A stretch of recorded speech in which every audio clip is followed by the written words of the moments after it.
The interesting story when I was preparing for this interview was that of an old lady who got first trial doses. Can you repeat it, please, for yes, I can. how to read this, because it's very inspiring. And yes, well, the very first humanized antibody we made was given to a patient with a huge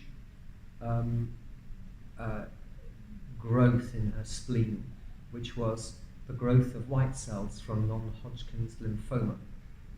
So this was the spleen, the cells naturally go to the spleen, and you had this growth. So she looked almost like a pregnant woman with a tumor that was huge, several kilograms.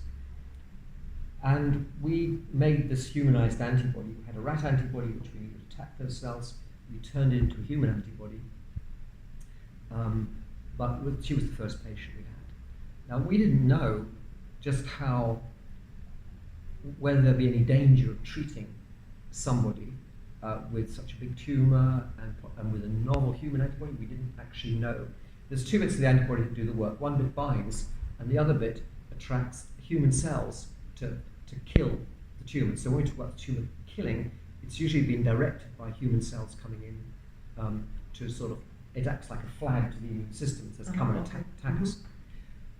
And we previously only been able to use mouse antibodies, and we knew mouse antibodies could attract human cells, but human antibodies should work a lot better.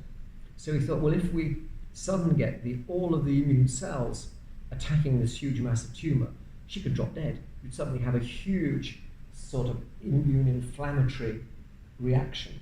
So they gave her very small doses. So they told me they were going to do it, and we crossed our fingers. We didn't know what was going to happen. I just hoped we didn't kill her. And so on about day 5, I was asked to go in. She wanted to see me because actually she'd received this treatment and she'd received lots of chemotherapy beforehand, which had made her feel terrible. With the antibody, she felt fine. So she said, "This is wonderful." I said, "Be fine. This is, I don't feel, the clinicians were worried, but it's fine." And I said, "Well, I'm glad to hear it." She said, "Why?" I said, "Well, we didn't know whether you'd drop dead." And she said, "Oh," she said, "Well," she said, "you're very honest." So since you're, a question I want to ask the medics, and they won't tell me, is how long have I got with this treatment? I said, "We haven't the faintest idea.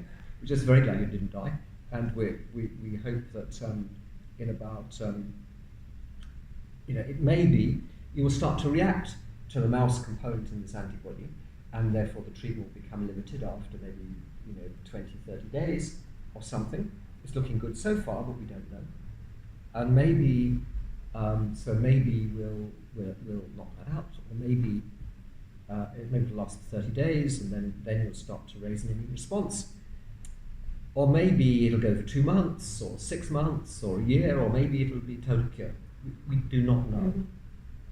And just, oh well, dear, 2 months would be enough for me.